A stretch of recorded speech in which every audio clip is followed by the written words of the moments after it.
अध्याय 1। योद्धा का बेकार बेटा। सुप्रभात सबको। एक व्यक्ति ने कक्षा में कदम रखते हुए कहा। उसके कंधे तक आते घुंघराले भूरे बाल और नुकीली नाक पर टिका गोल चश्मा उसे एक विद्वान का रूप दे रहे थे। हाथ में पुरानी किताब लिए वो पूरे आत्मविश्वास के साथ अंदर आया।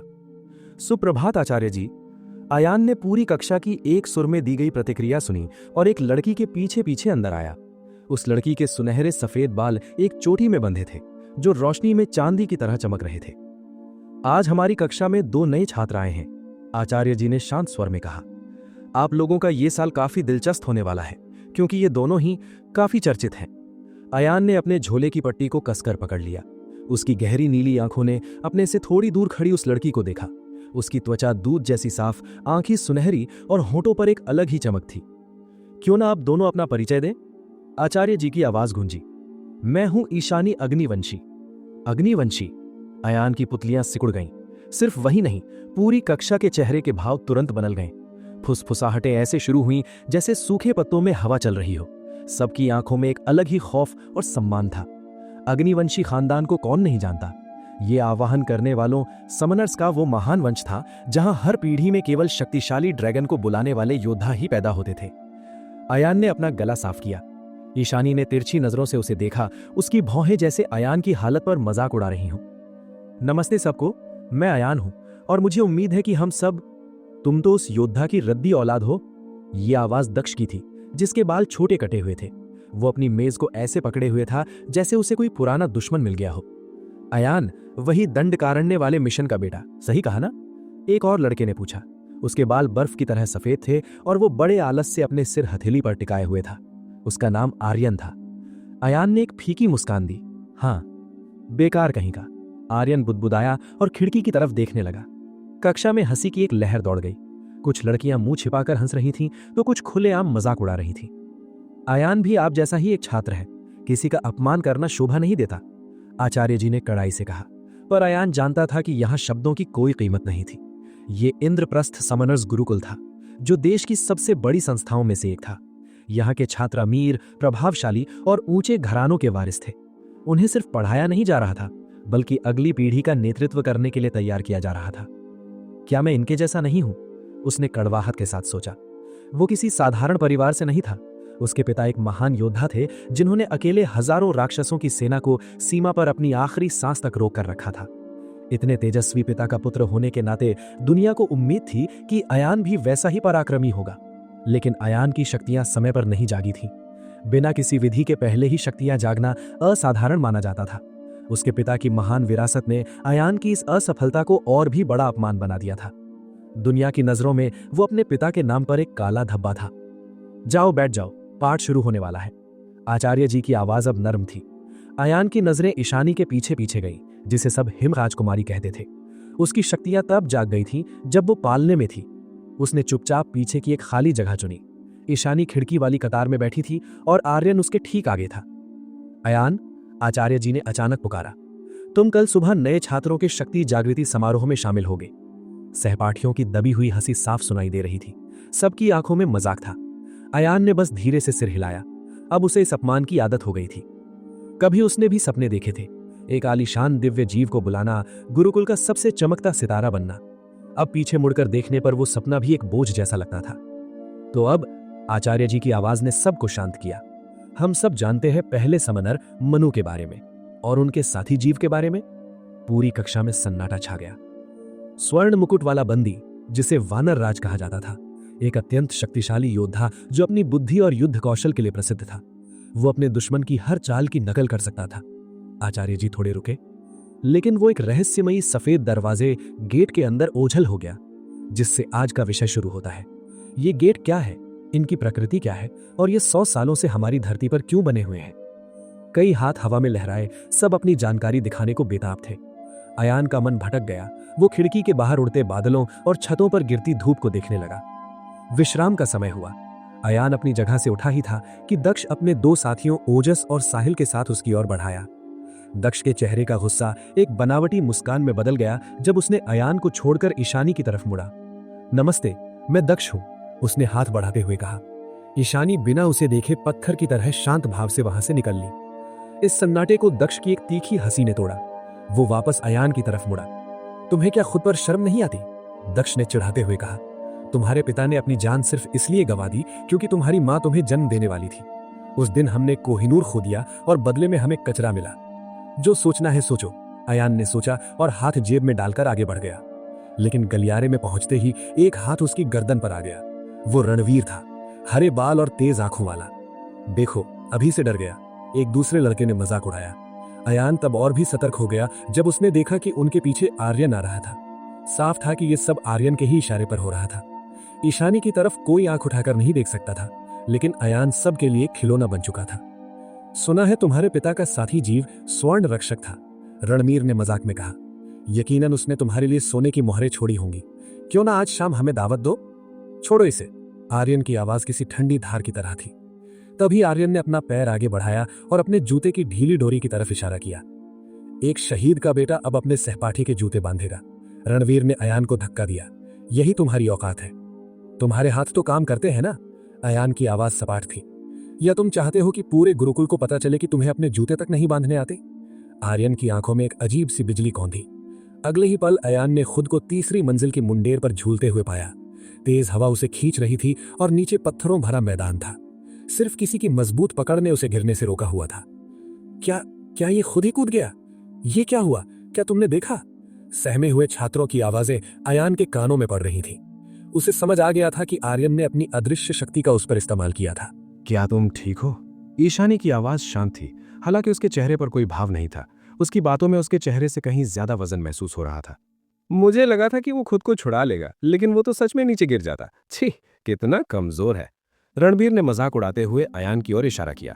वहीं आर्यन अपनी थाली लेकर मेज की ओर ऐसे बढ़ा जैसे किसी को तीसरी मंजिल से नीचे फेंकना उसके लिए किसी मक्खी को मारने जैसा मामूली काम हो। तुम हंस रहे हो मुझे जान से मारने की कोशिश करने के बाद? अयान का जबड़ा कस गया। उसकी गहरी नीली आंखों में गुस्सा साफ दिख रहा था। उसने भीड़ को चीरते हुए भोजनालय के बीचों बीच कदम रखा। उसके बगल में ईशानी अपनी चिर परिचित गरिमा के साथ चल रही थी। 16 साल की ईशानी, जिसकी उम्र अयान के बराबर ही थी, अपने सुनहरे सफेद बालों और चमकीली आंखों के साथ किसी दूसरी दुनिया की राजकुमारी लग रही थी। भोजनालय का तनाव जैसे उसके सामने झुक रहा था। तेरी जुबान अभी भी बहुत चल रही है। रणबीर दहाड़ा और आगे बढ़कर एक सीधा घूंसा जड़ा। वार में ताकत तो थी, लेकिन वो उतावलापन था जिसमें बचाव की कोई जगह नहीं थी। अयान की रगों में अचानक फुर्ती दौड़ गई। उसने रणबीर का हाथ पकड़ा, उसकी कोहनी को मरोड़ा, अपनी जगह पर घुमा और उसे अपनी पीठ के ऊपर से हवा में उछाल दिया। रणबीर धड़ाम से जमीन पर गिरा। मैं तुझे जान से मार दूंगा, रणबीर चिल्लाया और लड़खड़ाते हुए खड़ा हुआ। इस बार उसके घूंसे में उसकी पूरी ताकत थी, ऐसी ताकत जो पत्थर की दीवारों को तोड़ सके। लेकिन उसे सदमा तब लगा जब अयान ने अपना हाथ आगे बढ़ाकर उस वार को रोक दिया। वो वार जो हड्डियां तोड़ सकता था, अयान को हिला भी नहीं पाया। रणबीर वहीं जम गया। उसके जादुई जीव से उसका संपर्क टूट चुका था और उसकी सारी शक्ति गायब थी। उस पल में वो एक बेबस इंसान से ज्यादा कुछ नहीं था। अयान का मुक्का सीधा उसके चेहरे पर लगा। दूसरा वार इतना जोरदार था कि रणबीर हवा में उछलकर दूर जा गिरा। क्या तुमने वो देखा? एक छात्र अपनी थाली छोड़कर चिल्लाया। उसने रणबीर को हरा दिया। ये असंभव है। तूलिका, जो दक्ष की मेज पर बैठी थी, उसकी भ्रुकुटी तन गई। दक्ष हाथ बांधे हंस रहा था और उसकी नजरें आर्यन पर टिकी थीं, जो पहली बार हैरान और सुन्न दिखाई दे रहा था। तभी एक और लड़का बिजली की रफ्तार से आगे बढ़ा, इतना तेज कि अयान उसे देख भी नहीं पाया। अयान ने अपना बचाव करने की कोशिश की, लेकिन उस लड़के के मुक्के रक्षा कवच को तोड़ते हुए अयान पर बरसे। एक आखिरी प्रहार ने अयान को हवा में उछाल दिया और वो दीवार से जा टकराया। वो बेजान होकर जमीन पर गिर पड़ा। पूरे भोजनालय में सन्नाटा छा गया। आर्यन खड़ा हुआ। उसके चेहरे पर नफरत थी। फिर बिना एक शब्द बोले वो बाहर निकल गया। छात्र भी डरे हुए परिंदों की तरह वहां से भागने लगे। आर्यन का अपना आपा खोना सबके लिए एक डरावनी बात थी। जब हॉल खाली हो गया तो वहां सिर्फ ईशानी बची थी। वो अयान के घायल शरीर के पास खड़ी थी। तुझे बराबरी से लड़ने का मौका देना बेवकूफी थी, उसने रूखेपन से कहा। तेरी हार तो शुरू से ही तय थी। फिर भी, अयान की आवाज धीमी थी लेकिन स्थिर। उसने खुद को संभाला और उसकी आंखों में देखा। मैंने उसे वो दिया जिसका वो हकदार था। ईशानी की आंखें संकुचित हुईं, पर वो कुछ नहीं बोली। शुक्रिया, अयान ने लंबी सांस लेते हुए कहा। उसे कम से कम ये तो पता चला कि जब आप अपनी आत्मा को पुकारते हैं और वहां से कोई जवाब नहीं आता तो कैसा लगता है। 1-2 मिनट के लिए उसने वही जिंदगी जी जो मैं पिछले 16 साल से जी रहा हूं। उसने अपने सीने को दबाया और दर्द से कराहा। कुछ टूट गया है, वो बड़बड़ाया और लड़खड़ाते हुए बाहर की ओर चल दिया। कुछ ही देर बाद अयान गुरुकुल के चिकित्सालय के बिस्तर पर लेटा था। इंद्रप्रस्थ गुरुकुल का ये कमरा बीमारियों के लिए नहीं, बल्कि उन घायलों के लिए था जो अपनी सीमाओं से आगे जाकर लड़ते थे। यहाँ विकास संघर्ष से ही मिलता था। कागजों पर तो एक दूसरे को मारना मना था, लेकिन अयान सोच रहा था कि क्या इन नियमों का कोई मूल है। आर्यन ने उसे लगभग मार ही दिया था। सफेद वस्त्र पहने परिचारिका आगे बढ़ी। उसके पीछे एक चमकता हुआ जादुई घेरा बना जिसमें से एक दिव्य कपोत यानी कबूतर नीचे उतरा। उसकी चोंच और पंजे सोने की तरह चमक रहे थे। जैसे ही उस पक्षी ने अपने पंख फड़फड़ाए, अयान को अपने शरीर में एक गर्माहट महसूस हुई। उसकी पसलियां जुड़ने लगीं, नीले निशान गायब हो गए और उसकी आंखों में नींद छाने लगी। तुम्हें बहुत बुरी तरह पीटा गया है, परिचारिका ने धीरे से कहा। उसे यहाँ आए एक दिन भी नहीं हुआ था और वो अस्पताल पहुंच गया। ये जगह साधारण लोगों के लिए नहीं थी। यहाँ या तो आप राज करते हैं या गुलामी, और अयान गुलामी करने के लिए बहुत जिद्दी लग रहा था और राज करने के लिए बहुत कमजोर। तभी दरवाजे पर दस्तक हुई। कुछ देर बाद ईशानी की आवाज सुनाई दी। वो परिचारिका से बात कर रही थी। उसने दोपहर का भोजन नहीं किया है, मैं उसके लिए कुछ लाई हूं, कृपया उसे खिला दीजिएगा। अयान के माथे पर सिलवटें पड़ गई और उसके दिल में एक अजीब सी हलचल हुई। वो इतनी दयालु क्यों हो रही है? उसका जवाब उसे तब मिला जब परिचारिका एक थाली लेकर आई। थाली के नीचे एक सफेद कागज दबा था जिस पर सुंदर लिखावट में लिखा था, मुझे बस तुम्हारा चेहरा पसंद है, ज्यादा दिमाग मत चलाना। अयान उसे देखता रह गया। उसके गाल लाल हो गए। कोई किसी को यह कहकर कि उसका चेहरा पसंद है, ये कैसे उम्मीद कर सकता है कि वो ज्यादा ना सोचे? उसने खुद से बुड़बुड़ाया।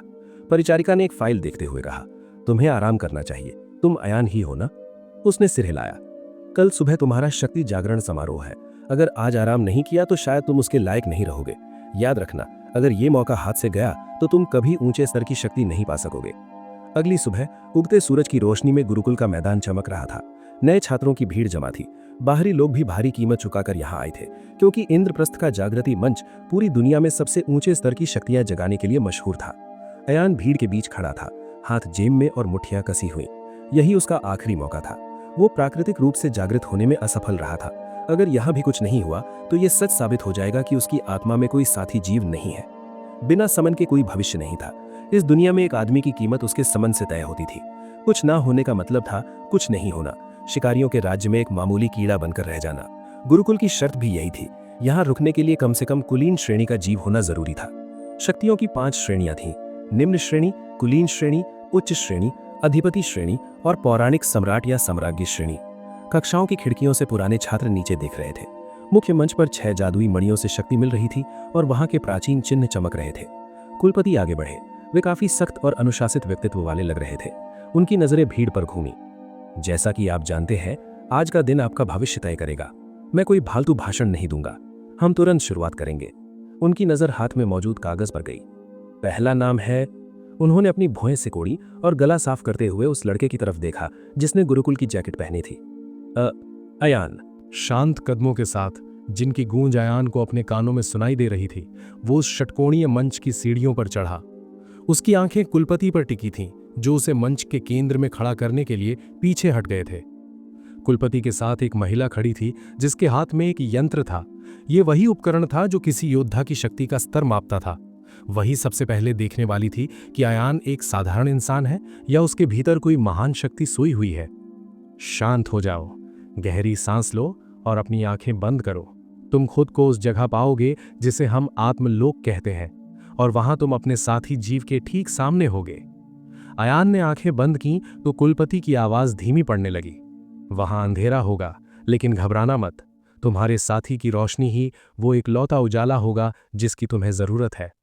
अब अयान को कुलपति की बातें सुनाई देना बंद हो गई थीं। मंच पर लगी जादुई मणियां हल्की चमक उठीं और अयान अपने आत्मलोक के भीतर खिंचता चला गया। उसने अपनी मां और कई अन्य लोगों के अनुभव सुने थे। वे हमेशा एक ही बात कहते थे कि वे खुद को एक अनंतहीन अंतरिक्ष में तैरता हुआ पाते थे, जहां उनका जादुई जीव उनका इंतजार कर रहा होता था। कोई उसे देखकर डर जाता था, कोई खुश होता था। लेकिन जब अयान ने अपनी आंखें खोलीं तो उसे समझ नहीं आया कि वो क्या देख रहा है। वो एक विशाल सीढ़ी पर खड़ा था जो किसी महामार्ग जितनी चौड़ी थी। सीढ़ी के पत्थर दूध या सफेद थे, जैसे संगमरमर और जादू को एक साथ मिला दिया गया हो। ये सीढ़ियां ऊपर एक विशाल दीवार की ओर जा रही थीं, जिसमें लकड़ी का एक बहुत बड़ा दोहरा दरवाजा लगा था। उसके ऊपर सूरज चमक रहा था, जिसकी तेज रोशनी ने सब कुछ नहला दिया था। अयान हक्का बक्का इधर उधर देखने लगा। अंधेरा कहाँ है? मैं अंतरिक्ष में तैरने के बजाय इन सीढ़ियों पर क्यों खड़ा हूं? उसे लगा कि शायद वो मर चुका है, पर फिर उसने सोचा कि ऊपर जाकर देखना ही बेहतर होगा। जैसे ही उसने एक कदम बढ़ाया, वो अचानक उस विशाल दरवाजे के सामने पहुंच गया। दरवाजे की लकड़ी पर बहुत बारीकी से एक बड़ी अंडाकार ढाल और एक लंबी तलवार खुदी हुई थी। उसने दरवाजे पर हाथ रखा और जरा सा धक्का दिया और वो अंदर की ओर खुल गया। हे भगवान! कुलपति अचानक उस महिला की ओर मुड़े। क्या हुआ? इसका स्तर? महिला ने उनकी ओर आतंकित नजरों से देखा। ये 1 है। क्या? कुलपति की आवाज तेज हो गई। ये 12.1 है। महिला मुश्किल से शब्द बोल पा रही थी, जैसे उसकी आवाज पर किसी ने पत्थर बांध दिया हो। कुलपति की आंखें फटी की फटी रह गईं। इसका मतलब इसके साथी में 12.1 सम्राट श्रेणी की क्षमता है। महिला ने पागलों की तरह सिर हिलाया और स्क्रीन उनकी ओर कर दी। ये 12.1 तो अभी का स्तर है और इसकी क्षमता। कुलपति का चेहरा सफेद पड़ गया, जैसे उन्होंने कोई भूत देख लिया हो। यंत्र दिखा रहा था कि इस शक्ति के बढ़ने की क्षमता 12.9 से भी ऊपर थी। ये गणना से बाहर थी। तभी अयान के ऊपर एक सुनहरा जादुई घेरा चमका। इसकी रोशनी इतनी तेज थी कि खिड़कियों से झांक रहे ईशानी, आर्यन और दक्ष को अपनी आंखें सिकोड़नी पड़ी। एक भारी धात्विक गूंज के साथ उस घेरे से एक योद्धा नीचे उतरा। उसने भारी स्टील के ऊपर अलंकृत सुनहरे कवच पहने थे और उसके कंधों पर एक सफेद लबादा लहरा रहा था। उसकी ऊंचाई 7 फीट थी। एक हाथ में विशाल अंडाकार ढाल और दूसरे में लंबी तलवार। उसका मुखौटा पूरी तरह बंद था, बस बीच में एक बारीक लकीर थी जहां से हल्की सुनहरी रोशनी आ रही थी। एक सैनिक? आर्यन की आंखों में नफरत और तिरस्कार दिखा। सबको पता था कि इंसानी शक्ल वाले साथी जीवों की तुलना में कमजोर माने जाते थे। तुमने एक मानव रूपी जीव को बुलाया है जिसकी वर्तमान श्रेणी 3.0 और क्षमता 6.0 है, उस महिला ने ऊंची आवाज में घोषणा की। फिर चुपके से कुलपति को देखा। सिर्फ वे 2 जानते थे कि मशीन ने पहले क्या दिखाया था, लेकिन उन्होंने दुनिया को यही बताया। क्या अयान उन दुर्लभ योद्धाओं में से था जिनके भीतर 2 शक्तियां होती हैं? यदि नहीं तो यंत्र गलत था। लेकिन एक निम्न श्रेणी के जीव में ऐसी गजब की बढ़त की क्षमता कैसे हो सकती थी? तुम नीचे जा सकते हो, कुलपति ने बिना किसी भाव से कहा। उनके दिमाग में गणित चल रहा था। इस पर नजर रखनी होगी। ये लड़का सच में एक मामूली योद्धा है या भेष बदलकर छिपा हुआ कोई सम्राट? एक इंसानी सिपाही। कितनी घटिया शुरुआत है, भीड़ में से किसी ने बुदबुदाया। अयान ने उन लोगों की ओर देखा जो उसका मजाक उड़ा रहे थे, पर उसे फर्क नहीं पड़ा। उसका दिमाग कहीं और था। उसे याद आया कि जिस कमरे से उसने इस सुनहरे योद्धा को बुलाया था, उसके पीछे उसने एक और पत्थर का दरवाजा देखा था जिस पर अलग चिन्ह था। सब कहते थे कि आत्मलोक में जो पहली चीज दिखती है वही असली शक्ति होती है। उसे पहले ये योद्धा नहीं बल्कि वो राजमहल जैसी दिखने वाली इमारत और सीढ़ियां दिखी थी। इसका मतलब था कि ये योद्धा उसकी असली शक्ति का सिर्फ एक छोटा सा हिस्सा था। उन दूसरे दरवाजों के पीछे और भी योद्धा थे। जब वो अपनी कक्षा में पहुंचा तो सबकी नजरें उस पर जम गईं। वो लड़का जिसका कल तक कोई साथी नहीं था, अब एक योद्धा के साथ था। लेकिन फिर भी, तुम्हारे पिता का साथी सोना उगलता था और सेनाओं को तबाह कर देता था, लेकिन तुम्हारा ये खिलौना बस एक छोटी सी तलवार और ढाल हिला सकता है। क्या कचरा अब कचरे के डिब्बे में बदल गया है? दक्ष अपनी हंसी नहीं रोक पा रहा था। अब युद्ध अभ्यास का समय है। चलो देखते हैं तुम्हारे इस सिपाही में कितना दम है। रणवीर अपनी जगह से उठा। उसकी आंखों में कल की हार का बदला साफ दिख रहा था। एक एक करके सब बाहर निकल गए। कोई दया दिखा रहा था तो कोई मजाक। अंत में सिर्फ ईशानी बची। ये योद्धा देखने में अच्छा है, उसने अंत में कहा। अयान ने अपनी आंखें घुमाई। पूरी क्लास मैदान में मेरा तमाशा बनते देखने का इंतजार कर रही है। सही कहा, ईशानी ने अपने होठ सिकोड़े। लेकिन हर साथी की अपनी खूबी होती है। मुझे यकीन है तुम्हारे इस सुनहरे योद्धा में भी कुछ खास होगा। हर साथी की अपनी खूबी होती है। क्या मजाक था। इन खूंखार राक्षसों के सामने एक मामूली निम्न श्रेणी के योद्धा की क्या खूबी हो सकती थी? एक विशाल खुले मैदान वाले अखाड़े में खड़े होकर अयान भीड़ के बीच से देख रहा था। सामने ऊंचे मंच पर 2 आकृतियां आमने सामने थीं। एक तरफ ईशानी खड़ी थी और उसके बगल में उसका साथी जीव था, सफेद खाल वाला एक विशाल उड़ने वाला राक्षस। उसके चमड़े के पंख किसी प्राचीन युद्धपोत के पालों की तरह फैले थे, जबकि उसके मजबूत पिछले पैर और लहराती पूंछ जमीन को कपा रही थी। लेकिन सबकी सांसें तो उसके सिर को देखकर थम गई थी। सरीसृप जैसा भयानक चेहरा और सुई की तरह नुकीले दांतों की पंक्तियां जो किसी भी चीज के परखच्चे उड़ाने के लिए काफी थीं। श्वेत व्याल, व्हाइट वाइवर्न, श्रेणी 5.5, क्षमता 7.0, वर्तमान श्रेणी 6.8। उनके सामने दक्ष और उसका साथी खड़ा था, एक विशाल कुबड़ वाला बैल जिसके कंधे 7 फीट ऊंचे थे। उसके 2 नुकीले सींग ऊपर की ओर निकले थे जिनसे बिजली कड़क रही थी। उसका पूरा शरीर काले कड़े कवच से ढका था जो गोलियों को भी रोकने में सक्षम था। वज्र कवच सम्राट विषभ, श्रेणी 5.2, क्षमता 6.2। ईशानी और दक्ष दोनों को ही बचपन से इन शक्तिशाली साथियों का साथ मिला था। दक्ष के चेहरे पर आत्मविश्वास था। मेरा बैल पहले ही 6.1 की उच्च श्रेणी पर पहुंच चुका है और इसके पास बिजली की शक्ति है। अच्छा, ईशानी का जवाब संक्षिप्त और रूखा था। उसके व्याल ने अपना सिर उठाया और ठंडी समझदार आंखों से बैल की ओर देखा। दक्ष की मुस्कान गायब हो गई। उसने अपने बैल को इशारा किया। जानवर तेजी से झपटा। उसके हर कदम के साथ पत्थर के मंच पर बिजली सांप की तरह दौड़ रही थी। उसके सींगों के बीच चिंगारियां जमा होकर एक दहकते हुए गोले में बदल गईं। छात्रों के बीच हैरानी की लहर दौड़ गई। इसका व्याल ये तत्वों का इस्तेमाल कर सकता है। मंच पर बर्फ फैल गई और पत्थर चटकने लगे। जैसे ही बिजली ने बर्फ को चीरने की कोशिश की, व्याल ने अपनी विशाल पूंछ के एक वार से बैल की गर्दन पर हमला किया। वो बख्तरबंद बैल अखाड़े में घिसटता हुआ दूर जा गिरा। उसके मुंह से लहू बहने लगा। दक्ष के हाथ कांप रहे थे। ईशानी जीत गई, युद्ध प्रशिक्षक की आवाज गूंजी। दक्ष, अपने साथी को वापस बुलाओ और उसे ठीक होने दो। तुम्हारी हार तुम्हारी गलत रणनीतियों की वजह से हुई है। दक्ष ने दांत पीसते हुए अपने बैल को वापस बुलाया। अयान की नजरें ईशानी पर टिकी रहीं जब वो वापस स्टैंड की ओर लौटी। हर आंख उसे प्रशंसा से देख रही थी। वो न केवल सुंदर थी बल्कि प्रतिभाशाली भी थी। एक पल के लिए उसने अपना सिर घुमाया और अयान की ओर देखा। अयान के होठों पर एक हल्की मुस्कान आई। उसने बिना आवाज किए धीरे से कहा, शानदार साथी है। ईशानी के चेहरे पर एक गर्व भरी मुस्कान खिल गई। आर्यन जीत गया। इस घोषणा ने अयान का ध्यान वापस अखाड़े की ओर खींचा। उसने देखा कि आर्यन एक इंसान के कद जितनी बड़ी तितली के नीचे खड़ा है। उसके पंखों से लाल रंग की चमक ऐसे गिर रही थी जैसे टूटते हुए सितारे हों। वो चमक एक दूसरी लड़की के बुलाए हुए सांप पर गिरी और देखते ही देखते वो जीव और उसे बुलाने वाली लड़की दोनों पत्थर के बन गए। पूरे अखाड़े में सन्नाटा छा गया। आर्यन ने लापरवाही से उंगलियां चटकाईं। उसकी दीप्ति पंख तितली ने एक बार पंख फड़फड़ाए और उस पत्थर की परत को पिघला दिया। वो लड़की कांपती हुई जमीन पर गिर पड़ी। उसकी आंखों में उस कैद का डर साफ दिख रहा था। अगली बार थोड़ा धीरे, ये तुम्हारे सहपाठी हैं, प्रशिक्षक ने सख्ती से कहा। मैंने धीरे ही वार किया था, आर्यन ने ठंडे स्वर में जवाब दिया और मंच से नीचे उतर गया। दीप्ति पंख तितली कोई साधारण जीव नहीं थी। श्रेणी 6.0, क्षमता 6.5। युद्ध में घातक, लेकिन उससे भी डरावनी बात यह थी कि यह अपने मालिक को और भी अधिक आकर्षक और सुंदर बना देती थी। आर्यन इसका जीता जागता सबूत था। इससे पहले कि अयान कुछ समझ पाता, प्रशिक्षक की आवाज फिर गूंजी। अयान, अगला नंबर तुम्हारा है। अयान के सीने में तनाव बढ़ गया, लेकिन उसने एक गहरी सांस ली और खुद को स्थिर किया। वो आगे बढ़ा। ये उसके योद्धा के रूप में पहली असली जंग होने वाली थी। उसकी प्रतिद्वंदिनी, 2 चोटियों वाली एक लड़की, मंच के दूसरी तरफ से मुस्कुरा रही थी। उसे अपनी जीत पर पूरा यकीन था। अयान ने एक पल के लिए आंखें बंद की और उन चमकते शब्दों को याद किया जो उसने अपने आत्मलोक के सिंहासन के पास देखे थे।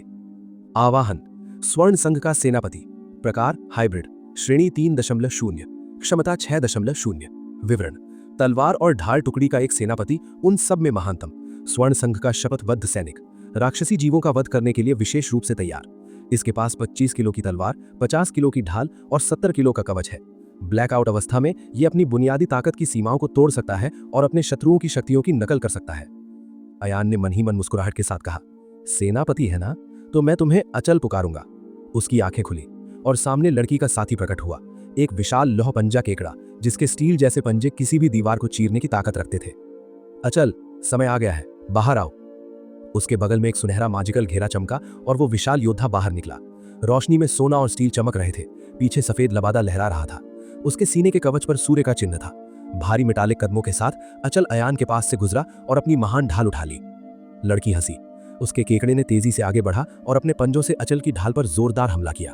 टकराव की आवाज गूंजी, लेकिन पीछे हटने के बजाय अचल की ढाल पर मैजिकल चिन्ह चमक उठे। टकराने वाली पूरी ताकत वापस लौटी और केकड़े के कवच पर गहरे घाव कर दिए। लड़की और उसका केकड़ा सदमे में पीछे हटे। अचल ने अपनी ढाल नीचे दबाई और अपनी भारी तलवार घुमाई, जिससे केकड़े का एक स्टील जैसा पंजा कटकर अलग हो गया। लहू के छींटे मंच पर गिरे और सबकी चीख निकल गई। लेकिन अचल यही नहीं रुका। उसके खड़े होने के अंदाज में एक अजीब सी नफरत थी। उसने अपना भारी बूट केकड़े के सीने पर मारा और उसे जमीन पर पटक दिया। उसकी तलवार हवा में ऊंची उठी। वो एक ही बार में उस जीव को खत्म करने के लिए तैयार थी। रुको, अयान की आवाज गूंजी। अचल वहीं थम गया। तलवार केकड़े के सिर से बस 1 इंच ऊपर थी। पूरा अखाड़ा शांत था। एक पल के लिए तो प्रशिक्षक भी सुन रह गए। फिर उन्होंने तुरंत आदेश दिया और घायल केकड़े को लेकर चिकित्सालय की ओर भागे। चारों ओर छात्र अयान को फटी आंखों से देख रहे थे। उनमें से कोई भी विश्वास नहीं कर पा रहा था कि उन्होंने अभी जस्ट क्या देखा है। जो कुछ अभी अभी हुआ था उसके बारे में सोचते हुए अयान ने अपने साथी अचल के विवरण को फिर से याद किया। स्वर्ण संघ का सेनापति, तलवार और ढाल टुकड़ी, उन सब में महानतम, प्राचीन स्वर्ण संघ का शपथबद्ध सैनिक, राक्षसों का वध करने के लिए विशेष रूप से तैयार।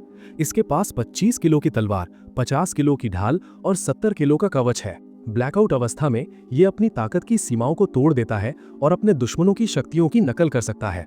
राक्षसों का वध करने के लिए विशेष रूप से तैयार। अयान की आंखें ये सोचकर फैल गईं कि इसका मतलब क्या है। उसके साथी योद्धाओं का एक ऐसा समूह था जिन्हें खास तौर पर बीस्ट यानी जानवरों से निपटने के लिए बनाया गया था, और दुनिया के ज्यादातर समन जानवर ही थे। आखिरकार उनकी उत्पत्ति जादुई गुफाओं के राक्षसों से ही हुई थी। समय के साथ इंसानी आत्माओं ने इन जीवों को अपने भीतर जगाना शुरू कर दिया, लेकिन उनकी जड़ें हमेशा वही जादुई गेट रहे। तुम एक लड़की के साथ चल रहे हो और तुम्हारा ध्यान कहीं और है। तुम भी कमाल हो अयान। ईशानी की आवाज ने उसके विचारों को वैसे ही काट दिया जैसे सूरज की रोशनी कोहरे को चीर देती है। उसने दाईं ओर मुड़कर देखा। उसकी नीली आंखें ईशानी की जादुई सुनहरी नारंगी आंखों से मिली। वो अपना सफेद बैग एक हाथ में पकड़े हुए थी और उसके होठों पर एक हल्की मुस्कान थी। उसे कोई परमानेंट चोट नहीं आई है। उसने उसे दिलासा दिया, जैसे वो उसका मन पढ़ रही हो। क्या तुमने सुना नहीं? कोच ने कहा कि नर्स उस केकड़े का पंजा वापस जोड़ देगी। अयान ने धीरे से सिर हिलाया। सच कहूं तो मुझे उम्मीद नहीं थी कि ऐसा कुछ होगा। तुम्हारा चेहरा सब बता रहा था। ईशानी ने अपनी आंखें थोड़ी सिकोड़ी। मैं भी दंग रह गई थी। एक 3.0 लेवल के समन को 3.1 वाले पर भारी पड़ते देखना वाकई प्रभावशाली था। जिस तरह तुम्हारा योद्धा हिला, एकदम सधा हुआ और सटीक, उसमें कोई भी फालतू मूवमेंट नहीं था। वो किसी निम्न श्रेणी के समन की तरह अनाड़ी नहीं लग रहा था। इसलिए मैं एक नतीजे पर पहुंची हूं। उसने अपना सिर थोड़ा झुकाया। तुम्हारा समन समझदार है ना? शायद। अयान ने बेपरवाही से कंधे उचकाए। ईशानी ने अपनी जीभ चटकाई और उसके कंधे पर हल्का सा धक्का दिया। इतने नखरे मत दिखाओ। स्कूल का दिन खत्म हो चुका था और छात्र अपने हॉस्टल की ओर जा रहे थे। अयान को लगा कि ईशानी भी अपने रूम पर जा रही होगी। तभी सामने एक शानदार काली कार आकर रुकी और उसने 2 बार हॉर्न बजाया। सूट पहने एक व्यक्ति बाहर निकला और झुककर पीछे का दरवाजा खोला। कुमारी ईशानी। अयान की भौहें तन गईं। तुम हॉस्टल में नहीं रहती? उसने बाल पीछे करते हुए सिर हिलाया। मेरे मम्मी पापा ने स्कूल मैनेजमेंट से बात करके मेरे लिए बाहर एक अलग अपार्टमेंट का इंतजाम किया है। पता नहीं ये कब तक चलेगा। चलो कल मिलते हैं। उसने हाथ हिलाया। कार का दरवाजा बंद हुआ और गाड़ी निकल गई। अयान ने एक लंबी सांस ली और लड़कों के हॉस्टल की तरफ मुड़ गया। उसका उत्साह बढ़ रहा था। वो वापस अपने आत्मलोक जाना चाहता था ताकि उस महल को देख सके जिसकी झलक उसे मिली थी। शायद दूसरे दरवाजे पर बने उन चिन्हों से वो जान पाए कि उसके अंदर क्या है। और आज की लड़ाई से उसे पता चल गया था कि अचल का कवच कोई सामान्य स्टील नहीं था। उसके अपने असर थे, जैसे ढाल की रिफ्लेक्शन वाली शक्ति। अभी बहुत कुछ खोजना बाकी था। ख्यालों में खोया हुआ अयान अपनी सामान्य गति से थोड़ा धीरे चल रहा था। तभी उसने गौर किया कि कैंपस का रास्ता काफी शांत हो गया है। ज्यादातर छात्र जा चुके थे, या तो अपने कमरों में फोन चला रहे थे या दोस्तों के साथ बाहर थे। इसलिए सामने किसी को इंतजार करते देख उसे थोड़ा अजीब लगा। एक छात्र दीवार से सटा खड़ा था, हाथ बांधे। वो उम्र में बड़ा लग रहा था, 17 या 18 साल का, शायद तीसरे साल का छात्र यानी सीनियर। उनकी नजरें मिली और अयान ने तुरंत उस लड़के की आंखों में गुस्से की आग देखी। जैसे ही अयान पास पहुंचा, उस सीनियर ने अपनी गर्दन चटकाई। मैंने सुना था कि तुम योद्धा नहीं हो, इसलिए हमने तुम्हें छोड़ दिया था। किसी ने तुम्हें लड़कों के इलाके के कायदे नहीं समझाए? वो सीनियर उसके रास्ते में आकर खड़ा हो गया और मजाक उड़ाते हुए बोला। अयान ने अपने कंधे ढीले किए। क्या चाहते हो? आखिर ये बकवास कब खत्म होगी? सीनियर का चेहरा गुस्से से लाल हो गया। तुमने अभी अभी एक बेकार से इंसानी सिपाही को जगाया, और तुम्हारी हिम्मत कैसे हुई मेरे बहन के केकड़े पर अपनी रद्दी तलवार चलाने की? उसने अपनी मुट्ठी कसी और उसके बगल में एक जादुई घेरा चमक उठा। एक सुनहरे कवच वाला जीव बाहर निकला जो खुद को मोड़कर एक चमकते हुए पहिए जैसा बना सकता था। अब तुम भुगतोगे। वो वज्र कवच शाही तेजी से आगे बढ़ा। उसका शरीर एक घूमते हुए सुनहरे गोले में बदल गया। पलक झपकते ही वो एक इंसान के कद से छोटा होकर बास्केटबॉल जैसा हो गया और उसकी रफ्तार 3 गुना बढ़ गई। बिजली की तरह वो अयान से जा टकराया। इससे पहले कि वो कुछ समझ पाता, टक्कर इतनी जोरदार थी कि अयान हवा में उछल गया। वो सड़क पर गिरा और घिसटता हुआ दूर जाकर रुका। ये एक वज्र कवच शाही था, लेवल 4.0। ये जानवर अपने बचाव और रफ्तार के लिए बदनाम था, लेकिन ये वाला और भी खतरनाक था। इसके कवच से आग की लपटें निकल रही थी। ये सिर्फ तेज और मजबूत नहीं था, बल्कि इसके पास आग की जादुई शक्ति भी थी। सक्षम, जो तीसरे साल का छात्र था, एक क्रूर मुस्कान के साथ अयान के ऊपर खड़ा हो गया। उसका हाथ चमकने लगा और उसकी खाल पर शाही जैसे कवच आने लगे। अब तुम गए। उसने अपना पंजों वाला हाथ उठाया। इससे पहले कि वो वार करता, अयान के बगल में एक सुनहरा घेरा चमक उठा। अचल बाहर निकला और उसकी तलवार पहले से ही हरकत में थी। उसकी तिरछी काट ने सक्षम को पीछे हटने पर मजबूर कर दिया। शाही ने उस वार को अपने ऊपर लिया। जब अचल की तलवार उसके लोहे जैसे कवच से टकराई तो चिंगारियां उठीं। उस जानवर ने भी पूरी ताकत से पलटवार किया। उसके पंजे आग उगल रहे थे। अचल ने समय रहते अपनी ढाल उठा ली, लेकिन वार इतना भारी था कि उसके नीचे की सड़क धंस गई और वो पत्थर और धूल उड़ाता हुआ पीछे खिंचता चला गया। पीछे से सक्षम ठंडी हंसी हंसा। उसका साथी जीव फिर से झपटा। उसके आग वाले पंजे हवा को चीर रहे थे। अयान किसी तरह लुढ़क गया। उसने महसूस किया कि आग की गर्मी उसके ऊपर की हवा को जला रही है। उसका दम घुटने लगा। एक 3rd ईयर का छात्र, एक कुलीन श्रेणी का समन, अचल अपनी मौजूदा हालत में इस चीज का मुकाबला नहीं कर सकता था।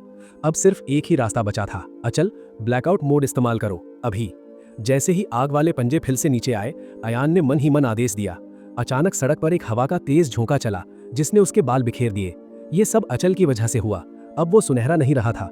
योद्धा का कवच अब गहरा लाल और काला चमक रहा था। उसकी लंबी तलवार कोयले जैसी काली थी और ढाल जमे हुए खून जैसी लग रही थी।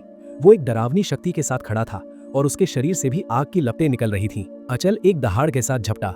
7 फीट के उस योद्धा ने शाही को इतनी जोर से टक्कर मारी कि वो दीवार से जा टकराया और सफेद पत्थर में दरारें पड़ गईं।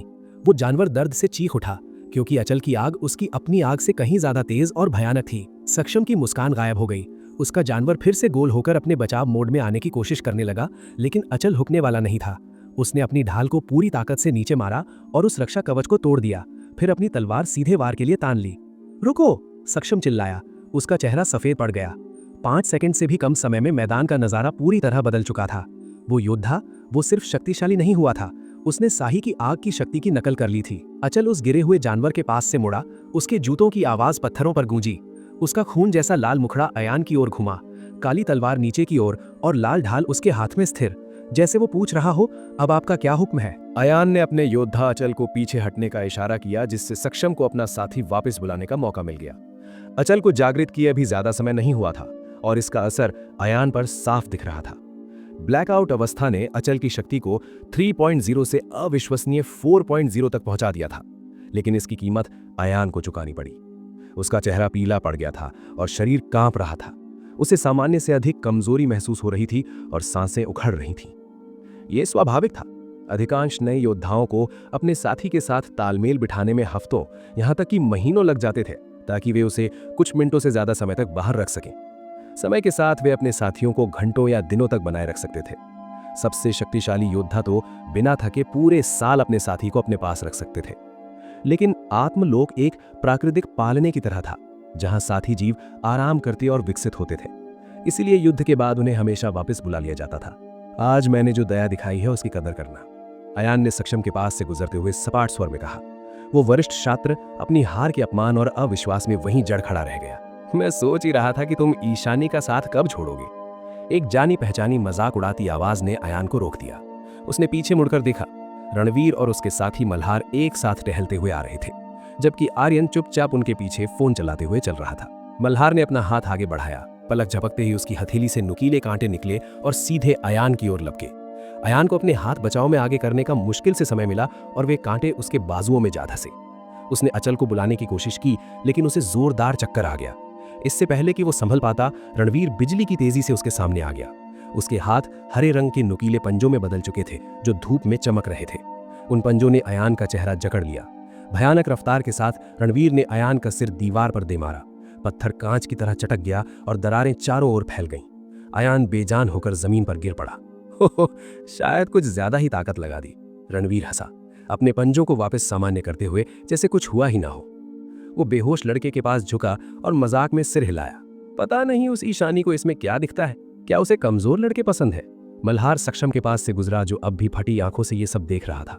मल्हार की नजरें आर्यन पर टिकी थीं, जिसकी उपस्थिति मात्र ही दूसरों को छोटा महसूस कराती थी। सक्षम का गला सूख गया। वो 3रे वर्ष का छात्र था और 4.0 स्तर का योद्धा था। फिर भी आर्यन पहले से ही 6.5 पर था। आर्यन अजेय था। उसके बगल में रणवीर था, जिसके बारे में अफवाह थी कि वो 4.6 स्तर का योद्धा है और उसका बचाव 5.0 श्रेणी के बराबर है। फिर भी वो आर्यन का मातहत था। उन्हें इतनी आसानी से अयान को कुचलते हुए देख सक्षम के मन में एक कड़वी संतुष्टि जागी। सही है, असली प्रतिभाओं के सामने इसकी कोई औकात नहीं है। हमेशा की तरह शांत आर्यन ने अयान के बेहोश शरीर पर एक उपेक्षा भरी नजर डाली। एक जोरदार लात मारकर उसने उसे कूड़े की तरह दीवार से सटा दिया और अपना फोन देखते हुए आगे बढ़ गया। जब अयान की नीली आंखें खुलीं तो उसके सामने स्कूल की परिचारिका का चेहरा था। तुम जाग गए? मुझे चिंता हो रही थी, उसने राहत की सांस लेते हुए कहा।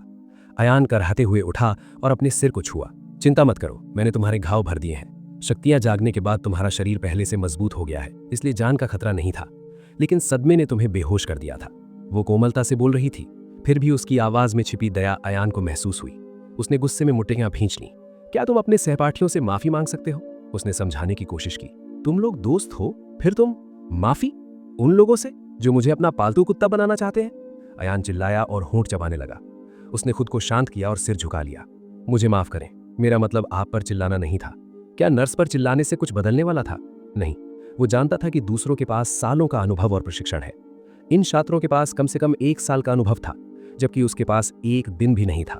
अयान ने अपनी जानकारी याद की। साथ ही जीव आत्मलोक में धीरे धीरे बढ़ते हैं।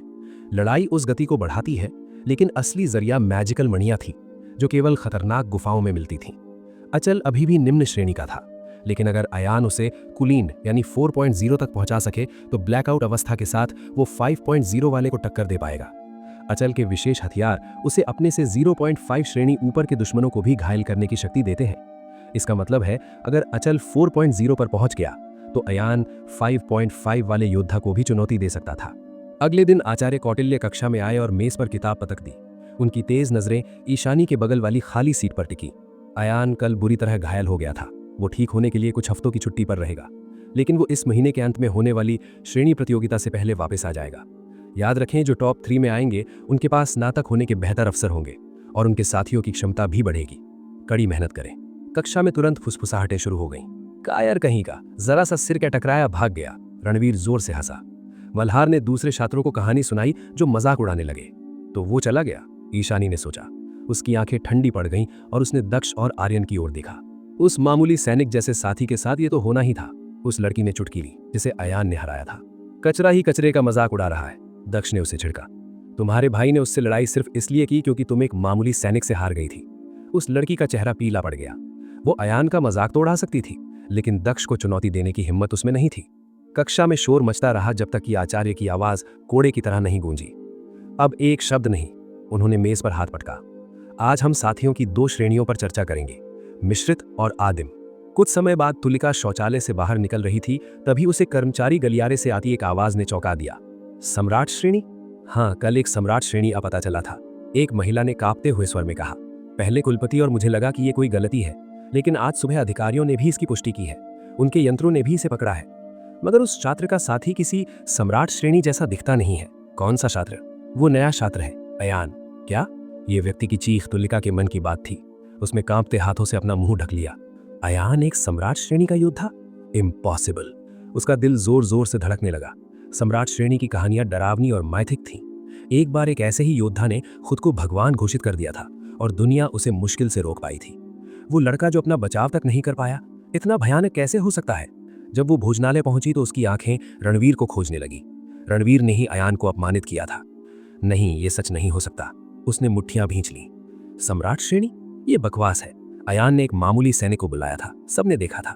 ये गपशप करने वाले पागल हो गए हैं। हालांकि वो मन में ये कह रही थी, लेकिन उसी मामूली सैनिक ने उसके सहपाठी और भाई को उसी दिन हरा दिया था जिस दिन उसे बुलाया गया था। कुछ तो गलत था। हाथ में एक झोला, सर पर सफेद हुड और सादे काले कपड़ों में अयान हवाई अड्डे के टर्मिनल से बाहर निकला। वहां घूम रहे सैकड़ों लोगों के बीच वो कोई खास नहीं था। किसी ने उसकी ओर दोबारा मुड़कर नहीं देखा और वो यही चाहता था। बेहतर यही था कि उसे कोई ना पहचाने, लेकिन उसकी ये उम्मीद जल्द ही टूट गई। अपनी बाईं आंख के कोने से उसने देखा कि लड़कों और लड़कियों का एक समूह उसकी ओर ऐसे इशारा कर रहा था जैसे वो कोई मशहूर हस्ती हो। अयान ने आंखें बंद की और एक ठंडी सांस ली। ये अमेज़न शहर था, उसका अपना घर, और जाहिर है वही जगह जहां उसे अपने माता पिता के नाम पर कलंक माना जाता था। जब उसके नाम पर ऐसा दाग लगा था तो वो इंद्रप्रस्थ क्यों नहीं जाता, जो यहां से बहुत दूर था। खैर, इंद्रप्रस्थ भी उससे कुछ बेहतर साबित नहीं हुआ था। सारी उम्मीदें धरी की धरी रह गईं। टर्मिनल के ऊपर लगी स्क्रीन पर नजर डालते हुए उसकी भौहें तन गईं। एक समाचार वाचिका कुछ महत्वपूर्ण जानकारी दे रही थी। पूरे शहर में, खासकर जिला क और ख में हरी गुफाओं दिखने की घटनाओं में तेजी आई है। नागरिकों को सलाह दी जाती है कि वे सावधान रहें, विशेष रूप से सुनसान इलाकों में। कई लोगों के लापता होने की खबरें मिली हैं, इसलिए कृपया सतर्क रहें। उसकी बातें सुनकर आयान की आंखें सिकुड़ गईं। जादुई द्वार 100 साल पहले पहली बार दिखने के बाद से दुनिया का हिस्सा बन गए थे, लेकिन इसका मतलब ये नहीं था कि वे कम खतरनाक थे। द्वार 3 प्रकार के होते थे। नीला द्वार जो लगभग स्थायी होता था, हरा द्वार जो कहीं भी अचानक खुल जाता था और इसके अंदर जाने वाला तब तक बाहर नहीं आ सकता था जब तक कि वो उस गुफा के राक्षस को खत्म न कर दे, और लाल द्वार जो पूरे शहर के लिए कयामत लेकर आता था। वही आपदा जिसका सामना उसके पिता ने किया था। इन्हीं विचारों के साथ आयान टर्मिनल से बाहर निकला और एक वाहन में सवार हो गया जो उसे उसके घर की ओर ले गया। इस शहर में लगभग हर कोई उसका पता जानता था। कुछ देर के सफर के बाद वो एक विशाल काले फाटक और ऊंची दीवारों के सामने उतरा। ऊपर नजर डाली तो उसे सफेद रंग की 2 मंजिला इमारत दिखी, जिसकी विशाल कांच की दीवारें किसी को भी मुड़कर देखने पर मजबूर कर दें। एक हल्की आवाज के साथ फाटक खुला और उसने आंगन में कदम रखा। उसके सामने 10 फीट ऊंची फूलों की एक भूल भुलैया फैली थी, जिसके उस पार उसका खूबसूरत घर था। ज्यादातर लोगों के लिए यह नजारा डरावना हो सकता था, लेकिन आयान के लिए नहीं। दुनिया हमेशा की तरह गलत थी। लोगों को लगता था कि उसके पिता ने सोना उगलने वाले साथी की मदद से परिवार को अमीर बनाया था, जबकि हकीकत इसके उलट थी। उसके पिता का साथी स्वर्ण भक्षक था, एक ऐसा जीव जो शक्तिशाली बनने के लिए सोना खाता था। असली दौलत तो उसकी मां वेदिका लेकर आई थी। उनके साथी के पास हर तरह की बीमारी और चोट को ठीक करने की अद्भुत शक्ति थी। यहां तक कि जिनके हाथ पैर कट चुके होते थे, वे भी उस जादुई जल से दोबारा उग सकते थे जो उनका साथी बनाता था। जब तक उनकी मां जीवित थी, उस जल का असर कभी कम नहीं होता था। उनका साथी आधिकारिक तौर पर उच्च श्रेणी का था, लेकिन उसकी उपयोगिता उसे किसी सम्राट के बराबर बनाती थी। दुनिया भर के रईस लोग उनसे मदद मांगने आते थे, लेकिन मजबूरी अक्सर लालच को जन्म देती है। कई बार घुसपैठियों ने उनके घर में घुसने की कोशिश की थी, इसीलिए ये भूल भुलैया बनाई गई थी। आयान आसानी से भूल भुलैया को पार कर दूसरी तरफ निकल आया। अंदर वो एक विशाल बैठक में दाखिल हुआ। खिड़की के पास एक भूरे रंग की महिला उसकी ओर पीठ करके खड़ी थी। उन्होंने कमर पर एप्रन बांधा हुआ था और हाथ में ओवन के दस्ताने पहने फोन पर बात कर रही थी। अध्यक्ष महोदय, वो मेरा बेटा है। वो घर आ रहा है और मैं उसे चौंकाना चाहती हूँ। आप जानते हैं कि वो कितने संघर्ष से गुजरा है। वेदिका जी, एक दिन बीत चुका है। अस्पताल में दुनिया भर के महत्वपूर्ण योद्धा आए हैं। आप उन्हें एक ऐसे लड़के के लिए नजरअंदाज नहीं कर सकती जो बीमार भी नहीं है। वेदिका के माथे पर बल पड़ गए। वो मेरा बेटा है। मैं ये नहीं कह रहा कि वो नहीं है, लेकिन आप छुट्टी नहीं ले सकती। आपको कुछ घंटों में यहां होना होगा। फोन कट गया। जब वेदिका मुड़ी तो वो ठिठक गई। आयान दरवाजे पर खड़ा था। उसके चेहरे पर कड़वाहट थी। उसने सब कुछ सुन लिया था। मुझे पसंद नहीं कि वे आपका इस्तेमाल कैसे करते हैं, आयान ने भारी आवाज में कहा। वेदिका का चेहरा नरम पड़ गया। उन्होंने आयान के पास आकर उसके बाल सहलाए और उसके माथे को चूमा। मैंने दोपहर का खाना बनाया है, तुम्हारा पसंदीदा। दोपहर के भोजन के बाद उसने अपनी मां को कार तक छोड़ा। उनके साथ विजया, जो घर की मुख्य रक्षक और सहायिका थी, वे भी मौजूद थीं। विजया, इसका ख्याल रखना, वेदिका ने कार में बैठने से पहले कहा। भूल भुलैया के रास्ते उनके जाने के लिए खुल गए। उनके जाने के बाद आयान वापस भोजनदान में आया। विजया चुपचाप उसके पीछे आई। क्या आप और कुछ लेंगे? उसने पूछा। आयान ने सिर हिलाया। वो नफरत करता था इस बात से कि उसकी मां का इस्तेमाल एक औजार की तरह किया जा रहा है। क्या ये उनकी सजा थी क्योंकि उनका साथी लड़ नहीं सकता था? क्या इसीलिए अधिकारी उन्हें अपनी संपत्ति की तरह समझते थे? आयान ने मुट्ठी कसी। उसकी मां कोई गुलाम नहीं थी। एक दिन सब कुछ उनकी शर्तों पर होगा, लेकिन उसके लिए उसे और शक्तिशाली बनना होगा। इसी सोच के साथ उसने अपनी आंखें बंद कर लीं। अगले ही पल वो अपने आत्मलोक में खड़ा था। अनंत सफेद सीढ़ियों के उस परिचित नजारे ने उसे फिर से मंत्रमुग्ध कर दिया। वो पहले कक्ष में प्रकट हुआ। दाईं ओर अचल एक पत्थर के सिंहासन पर विश्राम कर रहा था। जैसे ही उसने आयान को देखा, अचल खड़ा हुआ और अपने हथियार उठाकर उसके सामने घुटनों के बल बैठ गया। आयान ने उसके योद्धा के भारी कवच वाले कंधे पर हाथ रखा। खड़े हो जाओ अचल। योद्धा ने तुरंत आज्ञा का पालन किया। आयान की नजरें दीवारों पर गईं। पत्थर पर कुछ चित्र उकेरे गए थे। एक योद्धा जिसके पास तलवार और ढाल थी, और उसके बगल में एक गिरगिट जैसा जीव जिसका शरीर रंग बदल रहा था। तो इसका मतलब यह है, रासायनिक रूप से बदला हुआ। अचल सिर्फ एक शक्तिशाली इंसान नहीं था, वो किसी बहुत पुरानी और अजीब शक्ति का परिणाम था। वो गिरगिट एक मिश्रित था और अचल खुद एक आदिम योद्धा था। लेकिन एक साथ वे कुछ असंभव बन गए। एक हाइब्रिड, एक ऐसा साथी जो प्राकृतिक रूप से कभी पैदा नहीं हो सकता। और उसके सामने दूसरा द्वार था। क्या उसके पीछे भी कोई ऐसा ही अनोखा योद्धा इंतजार कर रहा था? आयान उस दरवाजे पर खुदे हुए चिन्ह को गौर से देख रहा था। एक विशाल धनुष जिसके बीचों बीच, जहां दरवाजे के दोनों पल्ले मिलते थे, बिजली कड़कने का निशान बना था। स्तंभों और बनावट से आयान समझ गया था कि ये एक द्वार है, लेकिन ये ठोस पत्थर का बना था। अचल ने अपनी पूरी ताकत लगा दी, लेकिन वो टस से मस नहीं हुआ। आखिरकार आयान ने असल दुनिया में अपनी आंखें खोली। अपनी तमाम कोशिशों के नाकाम होने के बाद वो खड़ा हुआ और अपने शयन कक्ष की ओर चल दिया। उसे आराम की जरूरत थी। इतनी लंबी यात्रा के बाद इन हरी गुफाओं ग्रीन गेट के बारे में शोध करने से पहले खुद को संभालना बेहतर था। शहर में ये गुफाएं तेजी से फैल रही थीं, इसलिए इंटरनेट पर जानकारी मिलना मुश्किल नहीं था। इन्हीं ख्यालों में डूबे हुए उसने अपने कमरे का दरवाजा खोला, लेकिन जैसे ही उसने अंदर कदम रखा, उसकी छठी इंद्री खतरे से चिल्ला उठी। दिमाग के सोचने से पहले ही उसका शरीर हरकत में आया और उसने तुरंत अचल का आह्वान किया। ये क्या है? उसके कमरे का जाना पहचाना आराम गायब हो चुका था। उसकी जगह अयान अब पत्थर की ऊंची मध्यकालीन दीवारों के बीच खड़ा था, जिनके कोनों में पुराने जाले लटक रहे थे। फर्श खुरदरे पत्थरों का बना था। ऐसा लग रहा था जैसे उसे किसी प्राचीन किले के तहखाने में पहुंचा दिया गया हो। और 20 मीटर आगे 2 विशाल हरे रंग के जीव उसका इंतजार कर रहे थे। उनकी मोटी खाल के नीचे मांसपेशियां तन रही थीं और उनके बदसूरत चेहरों से 2 नुकीले दांत बाहर की ओर निकले थे। वे नग्न अवस्था में थे, बस जानवरों की खाल और हड्डियों से बने लंगोट पहने हुए थे। 7 फीट ऊंचे, जंगली और खूंखार, ये और कोई नहीं बल्कि वन मानव थे। अयान सन्न रह गया। एक हरी गुफा सीधे उसके कमरे के अंदर खुल गई थी, अपने बेडरूम में। अब जाकर उसे टीवी पर समाचार वाचिका की बातें समझ में आई। अगर ये गुफाएं इस कदर फैल रही थीं, तो लोग सिर्फ खतरे में नहीं बल्कि मौत के साए में जी रहे थे। एक वन मानव कबीलाई भाषा में दहाड़ा और अपनी गदा लहराते हुए हमला किया। दूसरे ने भी उसका साथ दिया और दोनों अयान की ओर लपके। अचल किसी तूफान की तरह हरकत में आया। उसने पहले वन मानव के वार को अपनी ढाल पर लिया, जिसने प्रहार की पूरी शक्ति सोखकर उसे इतनी तेजी से वापस फेंका कि उस राक्षस का हाथ ही चकनाचूर हो गया। एक फुर्तीले बचाव के साथ उसने दूसरे की गदा को एक तरफ हटाया और अपने भारी लोहे के बूट से उसके सीने पर जोरदार लात मारी। उस प्रहार की ताकत इतनी थी कि वो वन मानव किसी फटे हुए कपड़े की तरह दीवार से जा टकराया। जब वो राक्षस लड़खड़ाया, अचल ने ढाल के तीखे किनारे से पहले वाले को कुचल दिया। फिर वो तेजी से घूमा और अपनी लंबी तलवार कमरे के पार फेंकी। तलवार दूसरे वन मानव के सीने को चीरती हुई उसे दीवार से आर पार कर दी। गर्र! ऊपर से एक भयानक दहाड़ गूंजी।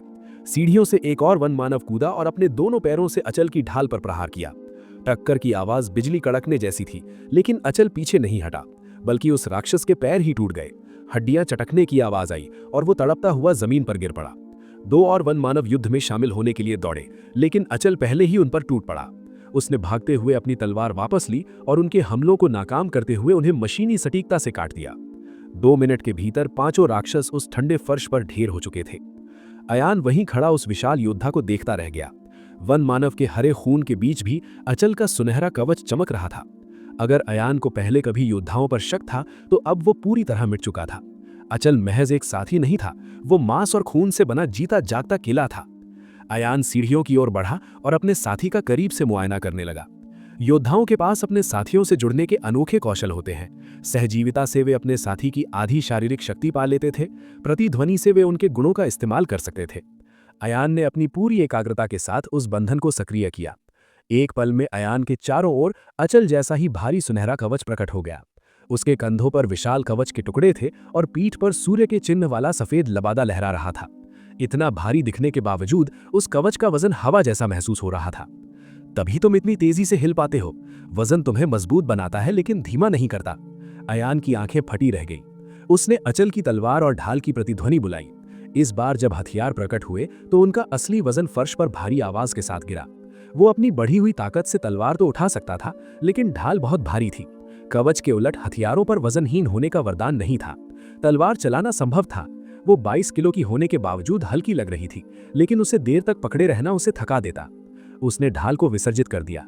तलवार को कंधे पर टिकाकर अयान अचल के पीछे पीछे सीढ़ियों से ऊपर गया, जहां एक भव्य द्वार था।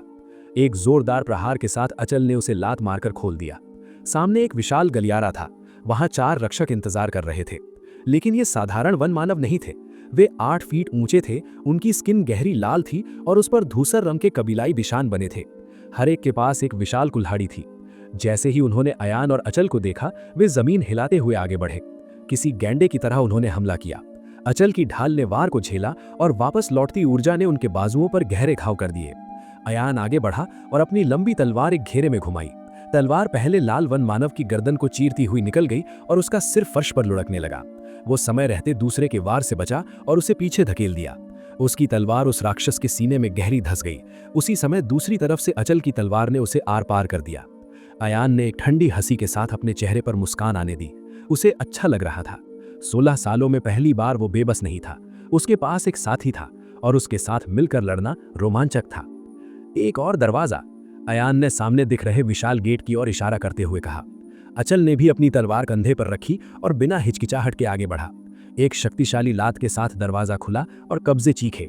भीतर एक विशाल कक्ष था, मुख्य राक्षस का ठिकाना। अयान ने तुरंत प्रतिध्वनि को शांत किया, जिससे उसका सुनहरा कवच गायब हो गया और उसके हाथ में केवल वो विशाल भारी तलवार रह गई।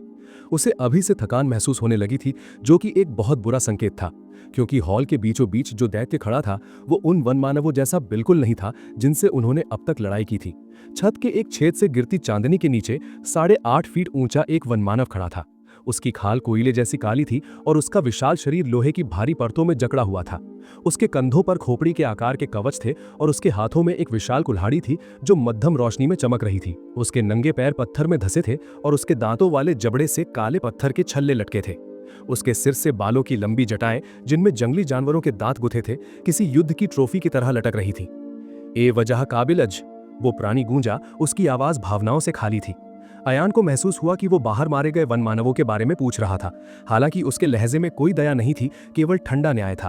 अयान के शरीर में एक सिहरन दौड़ गई। उस बख्तरबंद राक्षस से निकलने वाली ऊर्जा दम घोटने वाली थी। इसे तो कुलीन श्रेणी का होना ही चाहिए। वो अचल को चेतावनी देने के लिए मुड़ा, लेकिन योद्धा पहले से ही हरकत में था। टकराव से पूरा कक्ष हिल गया। जैसे ही अचल ने उस काले वनमानव की कुल्हाड़ी के वार को बीच में रोका, हवा का एक प्रचंड झोंका निकला, जिससे धूल का गुबार उड़ने लगा। उस आंधी में अयान के बाल बुरी तरह लहराने लगे। वो वार अयान के सिर पर किया गया था।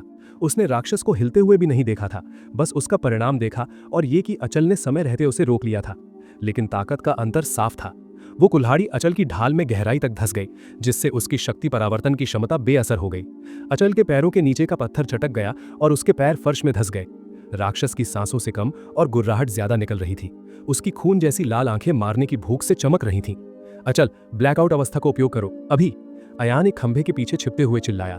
वो ऐसे दैत्य के रास्ते में खड़े होने का जोखिम नहीं उठा सकता था। तुरंत ही योद्धा का सुनहरा कवच गहरे लाल काले रंग में बदल गया और उसके शरीर से मार डालने की इच्छा निकलने लगी। एक भयानक दहाड़ के साथ अचल ने राक्षस को पीछे ढकेला और उसकी कमर में एक गहरा घाव कर दिया। लेकिन अयान का दिल बैठ गया। वो घाव लगभग तुरंत भर गया। मांस ऐसे जुड़ गया जैसे वहां कभी कट लगा ही ना हो। बख्तरबंद वनमानव दहाड़ा और आगे बढ़कर अपने पैरों से अचल की ढाल पर प्रहार किया। योद्धा आखिरी पल में एक तरफ हट गया। उसका हिलना डुलना उसके भारी कवच के वजन को चुनौती दे रहा था। पलक झपकते ही अचल की तलवार सीधे राक्षस के पेट के आर पार हो गई और उसकी नोक पीठ से बाहर निकल आई। वोश पुका! वो काला राक्षस चिल्लाया। अपनी कुल्हाड़ी छोड़कर उसने अपने दोनों विशाल हाथों से अचल के कंधों को जकड़ लिया और उसे इतनी ताकत से नीचे दबाया कि योद्धा एक घुटने पर आ गया। एक बेरहम घुटने के प्रहार ने अचल की ठुड्डी पर चोट की, जिससे उसका मुखौटा हिल गया और उसके बाद एक घूमती हुई लात ने उसे सीधे पत्थर के खंभे के पार फेंक दिया। टक्कर से पूरे हॉल में मलबे की बारिश होने लगी। अयान की आंखें चमक उठीं। ये इसलिए बेपरवाह है क्योंकि ये खुद को ठीक कर सकता है। बदकिस्मती से तुम्हारे लिए ये खेल 2 लोग खेल सकते हैं। राक्षस के आश्चर्य का ठिकाना न रहा। जब अचल मलबे से उठ खड़ा हुआ, उसके कवच की दरारें खुद ब खुद भर गईं। यहां तक कि उसकी ढाल भी ऐसे चमकने लगी जैसे अभी ढली हो। अचल के पास भी पुनर्जनन की शक्ति थी, लेकिन उससे कहीं बेहतर, एक अमर किला। अचल ने अपनी मुट्ठी कसी जैसे नई ताकत का स्वाद ले रहा हो, फिर अपनी ढाल उठाई और हमला किया। उस टक्कर से राक्षस पीछे हटा, तभी अयान पीछे से तेजी से आगे बढ़ा। उसने तुरंत अपनी लंबी तलवार बुलाई और सही समय पर वार किया। अचल ने ढाल से राक्षस के सिर पर वार कर उसका संतुलन बिगाड़ दिया। उसी गति का फायदा उठाते हुए अयान ने अपनी तलवार राक्षस के सिर के पिछले हिस्से में उतार दी, जो उसके माथे से बाहर निकल आई। वो काला वनमानव एक भारी आवाज के साथ गिर पड़ा, जिससे पूरा कक्ष हिल गया। हरी गुफा का बॉस आखिरकार शांत था। अयान ने राहत की सांस ली। वो चीज कोई मामूली राक्षस नहीं थी। वो कम से कम 4.3 कुलीन श्रेणी की थी, जिसकी ताकत असामान्य थी। जैसे ही अचल का काला लिबादा वापस शुद्ध सफेद हो गया और उसका कवच फिर से सुनहरी चमक में लौट आया, अयान की नजर मंच की ओर गई। उसके ऊपर एक चमकता हुआ लाल गोला तैर रहा था। जादुई मणि, ये तुम्हारी है, उसने अचल से कहा। योद्धा मंच पर चढ़ा और उस गोले को पकड़ लिया। एक पल में उसकी विशाल ऊर्जा अचल के भीतर समा गई। उसका असर अयान पर तुरंत हुआ। उसकी मांसपेशियां तन गईं और नसें ऐसे झंझनाने लगी जैसे उनमें जान आ गई हो। उसकी हड्डियां और मजबूत महसूस होने लगीं। अचल की शक्ति बुलाए जाने के मात्र 2 दिनों में 3.0 से बढ़कर 3.2 हो गई। अयान ने अपनी मुट्ठी कसी और आवेग में पास के एक खंभे पर दे मारी। पत्थर के टुकड़े टुकड़े होकर फर्श पर गिर पड़े, जैसे किसी विशाल जानवर ने उसे काट लिया हो। क्या ये मैं हूं? उसने अपने घायल हाथों को देखा, लेकिन चोट मामूली थी। उसने मशहूर हस्तियों और योद्धाओं को कार उठाते देखा था, जो पहले उसे कल्पना जैसा लगता था, लेकिन अब इसे खुद में महसूस करना नशा देने वाला था। उसके भीतर शक्ति एक जलती हुई ज्वाला की तरह बह रही थी। ये उसे अहंकारी बना सकता था, लेकिन वो बहुत लंबे समय तक समाज के सबसे निचले पायदान पर रहा था, इसलिए वो गर्व में अंधा नहीं हुआ। उसका लक्ष्य साफ था। वो अभी भी रणवीर, आर्यन, दक्ष और ईशानी से बहुत पीछे था। वो अभी वहां नहीं पहुंचा था। वो कक्ष धुएं की तरह गायब हो गया। पत्थर, खून और मलबा धुंधला पड़ गया और अयान फिर से अपने शयन कक्ष में खड़ा था। उसके सामने पंचिंग बैग लटका था और दास्ताने ऊपर रखे थे। आखिरकार असली दुनिया में लौट आए। अचल, क्या तुम अब शांत महसूस कर रहे हो? उसने पूछा। तभी उसके बगल में खड़े विशाल योद्धा ने तेजी से रुख मोड़ा, ढाल उठाई और तलवार तैयार कर ली। चौंक कर अयान दरवाजे की ओर मुड़ा। वहां विजया खड़ी थी। उसका चेहरा पीला पड़ा हुआ था और उसकी सांसें तेजी से चल रही थी। उसकी आंखों में छिपा खौफ धीरे धीरे राहत और अविश्वास में बदल गया। जब उसे गिरी गुफा का एहसास हुआ तो उसकी जान ही निकल गई थी। जैसे ही बॉस मरा, उससे निकली ऊर्जा ने विजया को यहां तक पहुंचने का रास्ता दिया, और जब उसे पता चला कि वो ऊर्जा अयान के कमरे से आ रही है तो उसके घुटने जवाब दे गए। हिम्मत जुटाकर उसने दरवाजा खोला तो सामने अयान को पाया। राक्षसों के हरे खून में नहाया हुआ, लेकिन उसके चेहरे पर एक उत्साहित मुस्कान थी, और उसके बगल में एक योद्धा। उसने 2 बार अपनी पलकें झपकाईं, ये सब समझने की कोशिश करते हुए क्या वो गुफा असामान्य रूप से कमजोर थी, वरना अयान जिसने अभी अभी एक मामूली सैनिक को जगाया था, जिंदा कैसे बच सकता था? अयान, तुम ठीक तो हो? विजया ने पास आते हुए घबरा कर पूछा। अयान ने अभी अभी अचल को वापस जाने का इशारा किया था। इंसानी शक्ल वाले साथियों को कमजोर समझने की एक बड़ी वजह यह थी कि ज्यादातर तो सिर्फ बेजान मिट्टी के पुतले होते थे या फिर डरावने कंकाल, जिन्हें उनका मालिक बस इशारों पर नचाता था। वे जंगली जानवरों के मुकाबले बहुत फुसफुस यानी कमजोर होते थे, क्योंकि उनमें ना तो दिमाग होता था और ना ही जानवरों जैसी तेजी। लेकिन अयान के बगल में खड़ा ये योद्धा बिल्कुल अलग था। अचल कोई बेजान पुतला नहीं था। वो सांस ले रहा था और उसकी हर सांस के साथ एक ऐसी गूंज निकल रही थी जो पूरे कमरे में फैल रही थी। विजया को ऐसा लगा जैसे वो किसी विशालकाय खूंखार जानवर के सामने खड़ी हो। अचल की मौजूदगी का एहसास उसकी लेवल से कहीं ज्यादा भारी था। अयान ने अपनी शर्ट उतारकर एक तरफ रख दी। सालों की कड़ी मेहनत और कुश्ती बॉक्सिंग की प्रैक्टिस ने उसके शरीर को फौलाद जैसा बना दिया था। उसकी कदकाठी छर्रीरी थी, पर हर मांसपेशी कटी हुई और साफ दिख रही थी। ये सब उसके पसीने और अनुशासन का नतीजा था। उसने खुद को दिखावे के लिए नहीं, बल्कि इसलिए तैयार किया था ताकि वो कम से कम छोटे मोटे योद्धाओं के सामने टिक सके। विजया की भौहें तन गईं। फिर उसने हंसते हुए कहा, तुम बिल्कुल ठीक हो। उसने अयान की शर्ट उठाई और उसकी तरफ फेंकी। चलो, कपड़े पहनो और नहाने जाओ। मैं तुम्हारी मम्मी को इस ग्रीन गेट के बारे में बता दूंगी। मैं जानता हूं कि आप उन्हें नहीं बताना चाहती, अयान ने कंधे उचकाते हुए कहा। तो मत बताओ। वो अचल की तरफ मुड़ा और मजाक में पूछा, क्या तुम्हें भी नहाने की जरूरत है? विजया वहीं रुक गई और उसे एक अजीब नजर से देखा। अरे, मैंने टीवी पर देखा है कि समन भी नहाते हैं। अयान ने अपना बचाव किया। वे 7 फीट के भारी योद्धा नहीं होते, विजया ने थोड़े चिढ़ते हुए जवाब दिया। इसकी जरूरत नहीं है। जब तक वे वापस सोल स्पेस में जाते रहते हैं, उनमें से कोई बदबू नहीं आती। अयान मुस्कुराया और हाथ उठाया। तुम वापस जा सकते हो। एक जादुई घेरा खुला और अचल ने सिर झुकाकर सम्मान दिया और अंदर चला गया। लोहे के टकराने की आवाज तब तक आती रही जब तक कि वो घेरा बंद नहीं हो गया। विजया की आंखें फटी रह गईं। ये तो काफी समझदार है। अचल तो। अयान की बात बीच में ही रह गई। उसकी नजर खिड़की पर गई।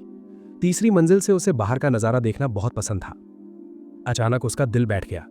दूर उसके पिता विक्रम की वो बड़ी मूर्ति खड़ी थी जो उनके बलिदान की याद में बनाई गई थी, या कहें कि जो कुछ उसका बचा कुचा हिस्सा था।